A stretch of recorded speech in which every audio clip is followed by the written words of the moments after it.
And it is that while the lethality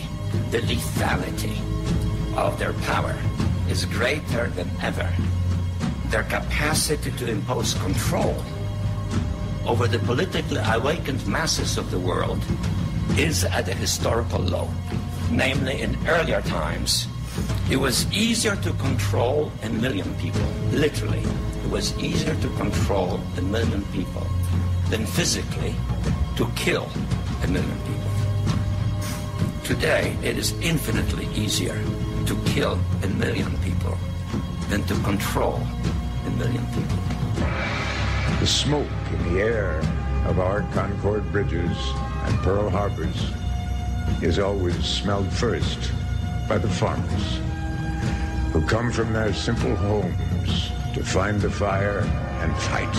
But if you embark on instituting a society where government protects you from yourself, you're in big trouble, and that's what they're doing. That's all government is force. I mean, do you have a choice about paying Medicare taxes?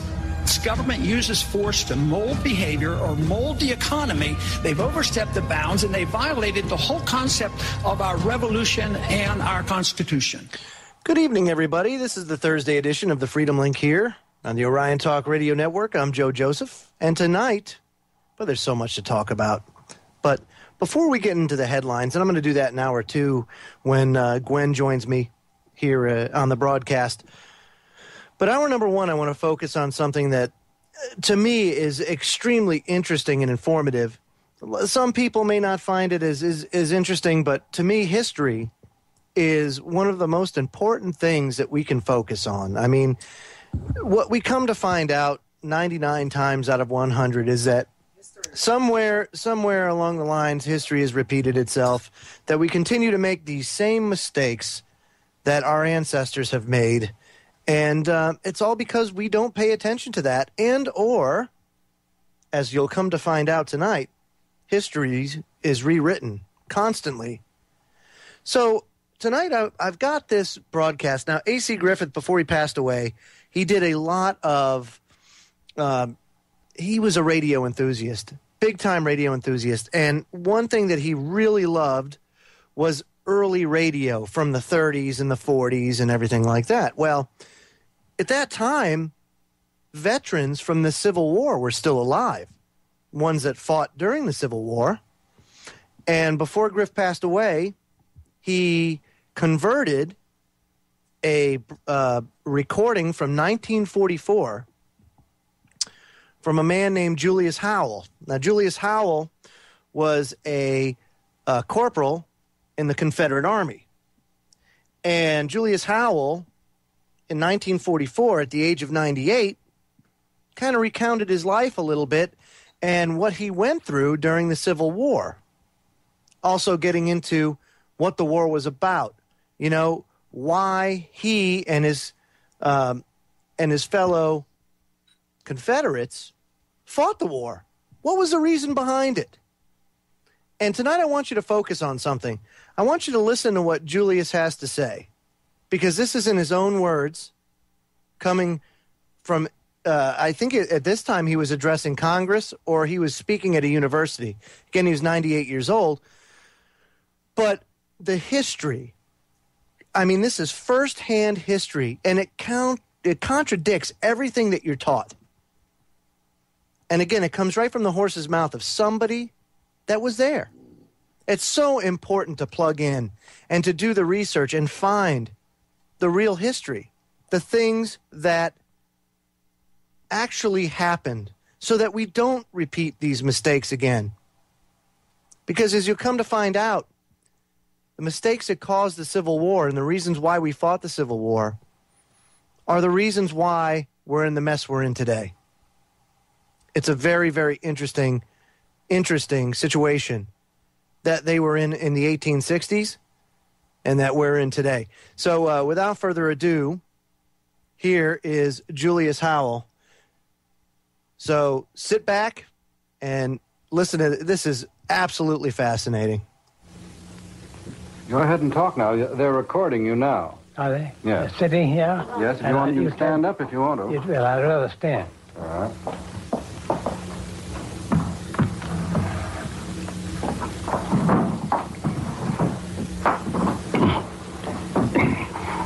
hold of that. This is quite a distinct honor that I'm now enjoying, speaking to the public in this splendid building and on a subject that has been given to me carte blanche. I understand from the doctor here present that I can talk about almost any subject that interests me, but I understand. Blue screen of death. Yes, again. Now, it's happening to me. It's also happened to Tim and to Popeye and to everybody here on the network. Absolutely unbelievable. The problems that are conveniently going on when you try to address the actual problems in this country. It's unbelievable. So at any rate, again, I'm going to try again to play oh, how interesting. Now the file is gone off my computer. It's not there. Are you kidding? Oh, no, there it is. Okay. I'm blind. So anyway, folks, here it is again. I'm going to fast forward a little bit here. And passed. And here we go. And 1860. Here we go. That interests me, but I understand the public must be interested also. I have the inclination, however, to go back to my early boyhood. I go back as far as way along in the early 50s. And he's talking about the 1850s. My first recollection of public living, and especially political living, as I may call it, was when I learned as a boy of 9 or 10 that my home was in the state of Virginia. I didn't know about states before that time. Then time passed, and 1860, why, the Democratic Party and the Whig Party were the prominent parties of that day. In fact, in size, the other parties, one or two of them, did not number very largely. I remember very well the Democrats and Republicans and Whigs in my neighborhood were not hostile to each other. They were friendly, but each stuck for his own candidate. I remember Breckinridge, not Breckinridge, but Buchanan of Pennsylvania and Breckinridge of Kentucky were the candidates for the Democrats that year. And Fillmore and Donaldson were the candidates for the Whigs. The first flagpole I saw was erected in my neighborhood, and I looked upon it with a good deal of reverence when I saw that large American flag floating in the breeze and the names Fillmore and Donaldson. If I make little mistakes along here, the public will forgive. Let me stop it right there as a break's coming up. Now, who he's talking about is Millard Fillmore. Millard Fillmore actually ran for the American Party in 1860, which would be the equivalent of a third party at that time. You had the Democrat, which was James Buchanan. He was the incumbent. The Republican being Abraham Lincoln. And Millard Fillmore, former president, took over the presidency when Zachary Taylor died. Ran again in 1860 under the American Party. But very interesting information. So when we come back, we'll have more with Julius Howell. Don't go away, folks, because this is very, very interesting stuff. You're listening to the Freedom Link on the Orion Talk Radio Network. Hopefully no more blue screens of death. Good Lord.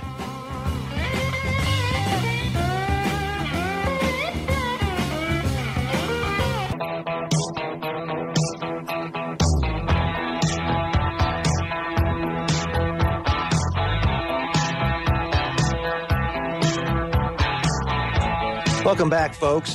Don't forget the email address is the freedomlink at CenturyLink.net. That's the freedomlink at CenturyLink.net. Joe Joseph here, bringing you a voice from the past.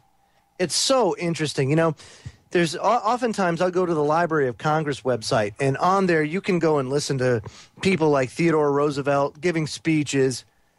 And it's just so fascinating to hear this because think about it. I mean, their life experience goes way back. Roosevelt was born in 1858. You know, Julius Howell here, born in the 1840s, actually. I mean, unbelievable knowledge here. And, again, Julius Howell, who really came into, you know, he remembers as back as the 1850s. Well, man, you know, 50 years before that was 1800. And John Adams was president. That's unbelievable, you know what I mean? And it just speaks volumes. This is why the internet is so important and at the same time so damaging to the powers that be. It really is. So without further ado, let me go back to this interview. It is absolutely amazing, some of this information that you're about to hear. Here we go.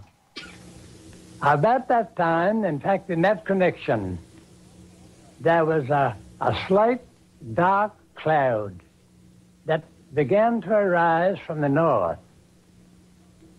It was talked among my elders. What party is that? That's the Republican Party. Isn't that interesting? Well, they didn't give it a very good name to my boyhood. And little did I think, of course, that it became the ruling party of this nation later on. Time passed pretty rapidly because I was attending high school, and I remember distinctly the occasion when John Brown, the poor man, sought freedom for the slaves. He's there in my state. I heard about it pretty distinctly. I felt sorry, and yet sympathizing with my elders, I felt some resentment. Now, while some in my section, Southeast Virginia, I knew of some brutality, as I call it, exercised toward some of the Negro slaves, as a whole, the Negroes got along very well. Now, my father's Negroes, why I associated with them, in fact, being the baby of the family, I didn't have any white children for associates. Therefore, I played around with the Negro children. Time came along. 4 years passed by. Then came up the great struggle when the Republican Party had become a power in the land. The Democrats nominated Buchanan and Breckinridge. Wait, if I get that mixed a little bit, I had it clear ordinarily. Anyhow, in 1860, Mr. Lincoln was elected, as you know. And I remember that there was a good deal of excitement in my section that the Negro slavery would be interfered with. Negroes would be set free and all that. Well, I didn't feel much interest about it because I felt kindly toward the Dockers, and they were kindly toward me and toward my family. Now, I was attending school, as I said, and when in the spring of 61, when news came that war was actually declared. In fact, it had been coming when South Carolina, as we heard, seceded from the Union. Well, wonder now what Mr. Lincoln will do when he is seated on the presidential chair. Well, there was a variety of feeling about it, even among our 75 or 100 young men, boys, at school. But right at once, when war was declared, about half of our pupils, young men over 18, quit school, joined companies of infantry, cavalry, and in their homes, in surrounding counties, and in that vicinity. I wanted to go too, but my father said, "Now, son, you're too young." I was just 15, just a little past. And again, folks, sorry for the problem. Yet again, the blue screen of death. Yes, I do not make this up. This is one of those bizarre nights.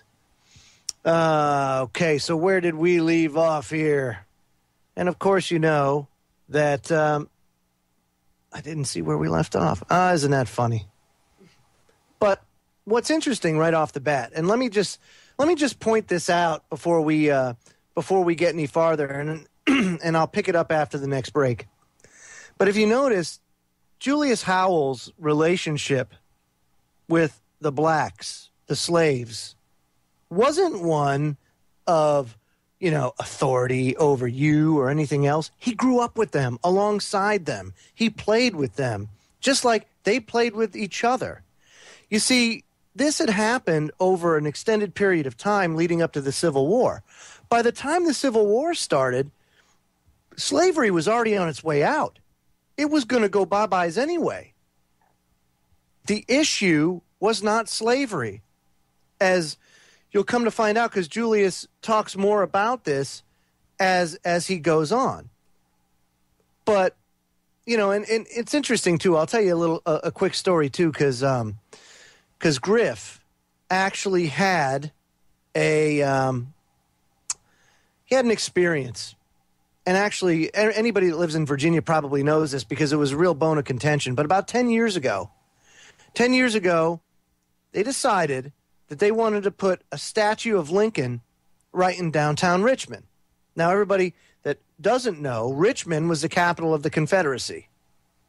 So you can imagine down here that it ruffled a lot of feathers when a big bronze statue of Lincoln shows up and is put in downtown Richmond. So Griff does something that's absolutely unbelievable. He organizes a drive to have a statue made of Jefferson Davis with his 2 adopted children.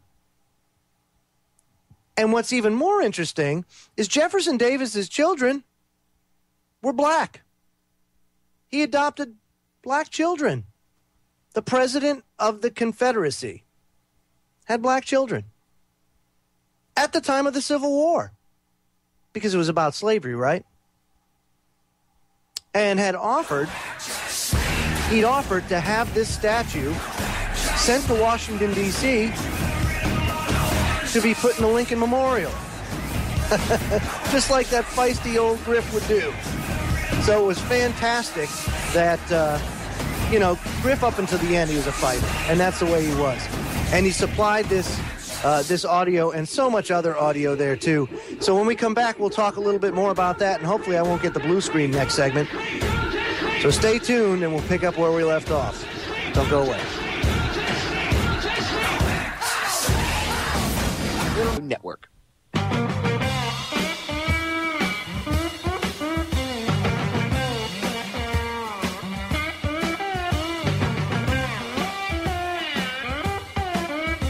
Welcome back, folks. Again, sorry for the technical difficulties. And by the way, this has nothing to do with Orion. This has been happening everywhere, whether you're Mancow Muller or Joe Joseph. It doesn't matter. When you got good stuff to put out, they kind of don't like that. But anyway, since we are having so many difficulties, I want to get right back to this, because Julius is now going to get into the Civil War and what happened. So here we go. In fact, it had been coming when South Carolina, as we heard, seceded from the Union. Well, wonder now what Mr. Lincoln will do when he is seated on the presidential chair. Well, there was a variety of feeling about it, even among our 75 or 100 young men, boys, at school. But right at once, when war was declared,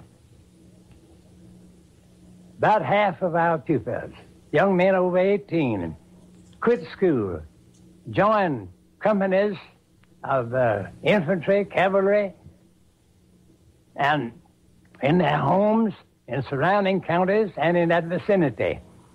I wanted to go too, but my father said, "Now, son, you're too young." I was just 15, just a little past.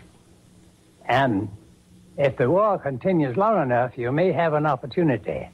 Well, so I rested. And the war began, and I heard about it. And I heard that at the Battle of Williamsburg, some of my classmates fell in the battle there. Well, I grieved about that because they were boys that I'd been brought up with. They were a little older than I, but I felt sorry that they were killed. Then, in 1962, although General Lee had still a pretty good army, he began to need more men, naturally. Although the big battles, or the largest battles, had not come yet. But my neighbors around there, some of them who were over 45, kinsmen of mine, some of them, began to get up a company of cavalry. And I, a boy of 16 and a half years old, joined the cavalry company, which afterwards was attached and counted with others among the 24th Virginia Cavalry. Now, the war for a long time then, from August 62 on until 64, great battles had been fought in there. We heard of the Battle of Gettysburg. And finally, our camp company was taken away from the Blackwater border, guarding that section of the country from the incursions of Federal soldiers who might cross the Blackwater River and the Chuan and come over into Confederate territory. I beg pardon.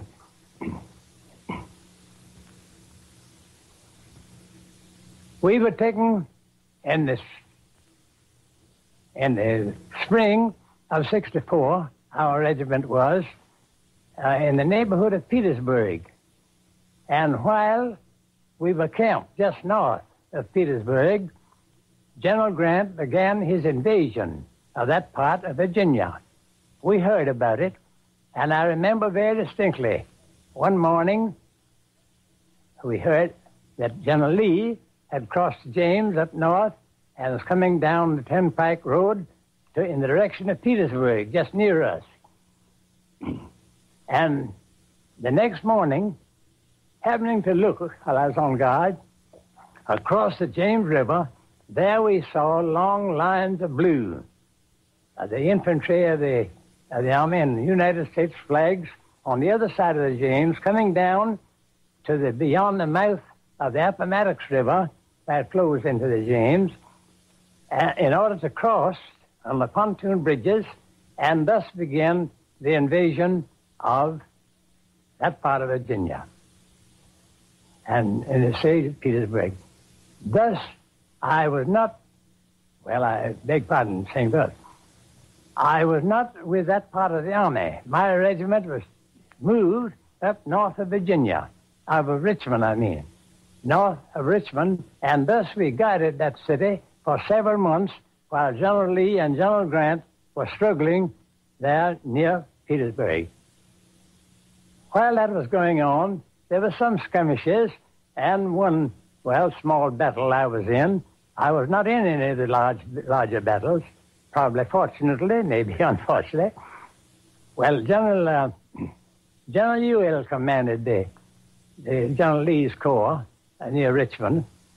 And I remember we were called up one day and took the Darbytown Road and some mile or two, I don't know, we never counted distances or time in those days. And we turned off from the road, made a road, and went down a road through a wood. After a while, came to an opening, and there was a line of blue boys and with some artillery. And we charged them, and that's where I was struck the first and only time in my leg, which laid me up 2 months. I was sent home on furlough. Now,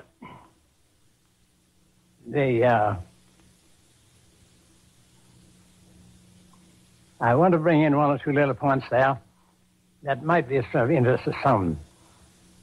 We were around Richmond, my regiment was, all the time then, on doing little of nothing, while that war was still going on. And after a while, a Saturday evening, the first day of April, 1865, we were ordered, and by the way, in the meantime, about half of my regiment had lost their horses. The Confederate soldiers owned their own horses, and when they lost a horse, it was difficult at that stage to secure a substitute. Anyhow, I lost mine. I've forgotten just now how. I don't believe it was in battle, however, at that time. Now, orders came for a dismounted part, or demounted, I might say, of the regiment to fall in line and march. We stopped on the way and spent the night. That is Saturday night. The next day was a beautiful day, Sunday. We didn't know what was going on. We were within a mile of Richmond, and there was a turmoil there.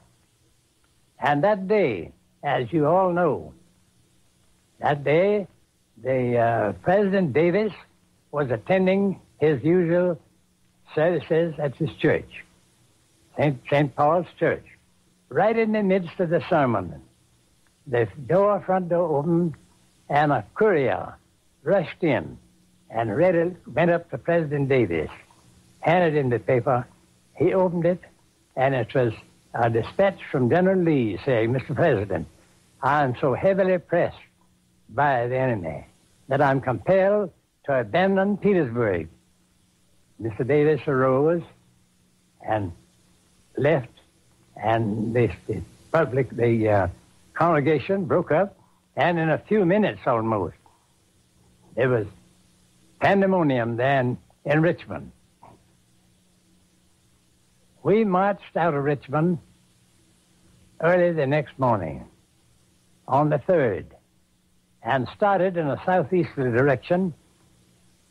We didn't know which way, nor where we were going, but afterwards it showed that we were attempting, under General Ewell's command, to come in contact with General Lee somewhere down southwest of Petersburg. Well, the Federals under General Sheridan overtook us, our command of about 3,000, in Amelia County, Virginia, and after fighting several hours, General Ewell surrendered us, and thus I became a captive. And yeah, so anyway, folks, this is at the point now where he becomes a prisoner of war. And in the next segment, you're going to hear what happens at Point Lookout, Maryland. That was a major prison camp. Kind of sounds similar, doesn't it? One thing to remember about the Civil War, President Lincoln had detained thousands of people without due process or reasonable suspicion and held them indefinitely, which is a precursor to what's going on today. It's happening today again. Lincoln did it in the 1860s, and it's happening today. We'll be right back after these messages, and we'll get back to more of Julius Howell's testimony. And hit harder than anyone alive.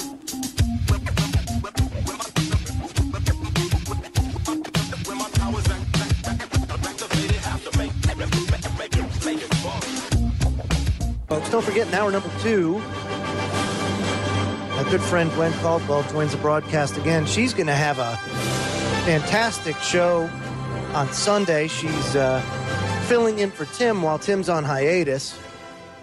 And, boy, I mean, she's coming loaded and ready to rock. So hour number 2, as well as Sunday's broadcast, can be awesome.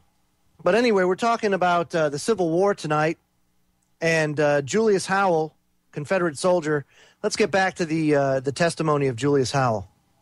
I went to prison along with this man, and we landed in Point Lookout, Maryland, down here. And the day after we reached there, as a curious boy, I rose pretty early. We just gotten there the afternoon before.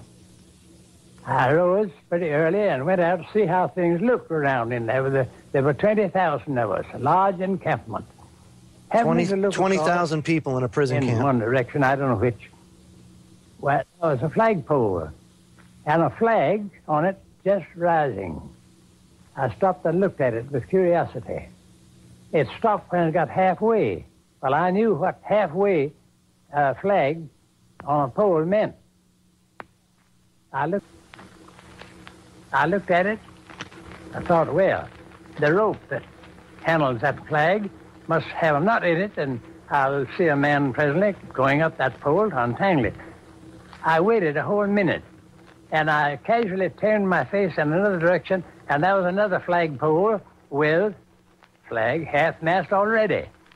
So I put my head in the tent. There were 5, 6 others of us. I was, boys, there must be some big Yankee dead. I wonder who it can be. Of course, we had no means of knowing. And then we waited for about an hour. The sergeant blew a bugle. We, 150 of my company, fell in, and as soon as he finished calling our names, a number of us rushed up and said, Sergeant, what does the half flag mean? His face fell. He says, President Lincoln was shot last night. Well, the feeling, the variety of feeling that came over us 20,000 men in just that one. Of course, there were several other prisons, as you know. But as for me, and a boy, just 19, I didn't know what to think. I couldn't feel any hatred toward Mr. Lincoln, especially. I didn't feel any special hatred toward any federal soldier. Isn't that interesting? And when I began to think how kindly General Grant afterwards, on the 9th, well, this was just before, acted toward General Lee, I felt kindly toward him. Now, comes up the question of what we Southern soldiers fought for. My friends, as a boy of 16 and a half years old, I didn't think about any abolition of slavery. My mind wasn't developed enough to take in what the politicians had in mind, and hence there was no trouble as to the freedom of the slaves. About half of the Negroes, my father's Negroes, left and went to Norfolk to be under, as they considered, protection, but another half, 40, 50 of them, remained there and cultivated the crops until after the war. The South did not fight for the preservation or extension of slavery. General Lee, as is well known, was making arrangements to free his Negroes, and his father-in-law had already drawn up a part of his will, free his Negroes. My friend, it was a great curse on this country that we had slavery, and I thank God that I did not bring up my boys and girls under a system of slavery under which I was brought under. What did you boys fight for then? Here's what a great many people do not know. That as a young man that way, I couldn't understand it fully. But I look back now and see my part in it and saw what we struggled for. And that was for states' rights. For states' rights. And as many of you know, immediately after the war, the rights of the various states, well, especially in the South, were very much curtailed, if I may use that word. And since then, I have noticed, you let things come up that encroach on the ordinary states' rights, which we have preserved, and we find that the North, the boys that wore the blue are with us in preservation of the states' rights that we enjoyed. Now, I want to mention a point right there. Oh, yes. A good many people never think about the states' rights. We have so many rights and so much. But here is one thing. Now, I say this with great reverence, and probably I ought not to mention it because the poor man is dead now. But when President Lincoln, not Lincoln, but President Roosevelt, Franklin D. Roosevelt, I voted for him every time, and I'm proud of it. But Mr. Roosevelt did one thing that was exactly contrary to states' rights, and that is this. That is, from my viewpoint. At a time when some of those Democrats didn't agree with him and his views, and the Governor George, Senator, I believe it was, Senator George of Georgia, didn't please Mr. Roosevelt, and he tried to get the state of Georgia to vote Mr. George out. Well, they didn't do it. Come on up. The state of Maryland had, I've forgotten Tidings, I think the senator's name. He may have been a congressman. He didn't suit Mr. Roosevelt. Roosevelt tried to get that state to put him out. They declined to do it. The state of Pennsylvania had Senator Duffy, I believe it was, or McDuffie, I've forgotten. And Mr. Roosevelt wanted him put out. And the state of Iowa had, I've forgotten the senator's name. There were 4 instances that Mr. Roosevelt, whom I regard as one of our greatest presidents and whom I love in his tomb, but he there violated what we Southern men stood for, and that is states' rights, and he was sat down upon, and very properly so. Now, my friends, I talked already long enough. I might say, with regard to, well, if I'm pushing a little bit, please forgive. I was in the so-called Civil War. The ladies of the South don't like to call that Civil War. Well, I'll not comment on that. They like the expression, the war between the states. I engaged in that myself. Then, when the Spanish-American War came along, I had a son who belonged to the United States Army. He engaged in that war and was wounded at San Juan Hill. Then the First World War came along. He had been promoted and was a colonel, and in France, and served on the staff of General Liggett, who was one of General Pershing's generals.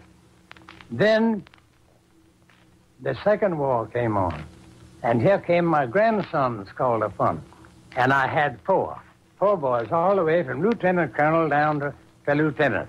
I should not probably mention my own personal affairs because the public generally don't care anything about that. So many other folks had more. I don't know what else to talk about, my friend. I don't know whether I've touched upon the subject, Doctor, that was desired.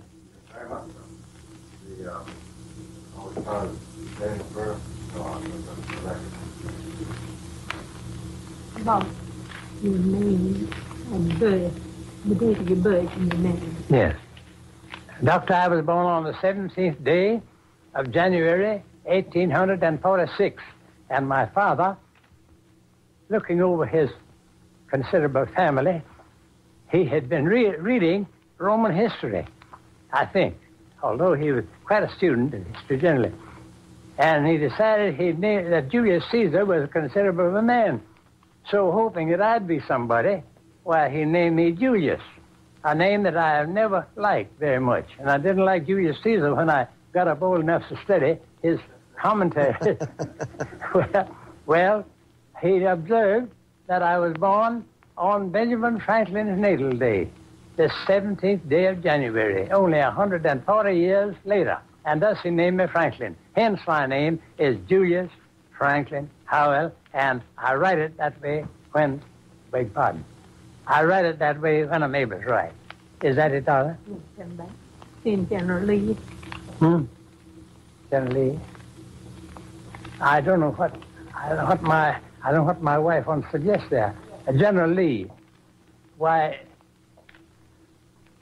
The last time you saw Oh, yeah. It may answer. The last time I saw General Lee, I saw him at a distance several times. I had been wounded in one of the smaller battles near Richmond. I had been put on my horse and sent home down to southeast Virginia. I passed down the turnpike, crossed the river on my horse, and in the midst of the streets there of Petersburg, there were half a dozen. There was no business going on, mind you. No stores open, anything. There were 6 or 8 Confederate veterans, rather disheveled, and rags. Well, folks, that was pretty much the interview in its entirety, and I'm telling you, it's so awesome to hear the voices of the past come back to tell you the truth of what really happened.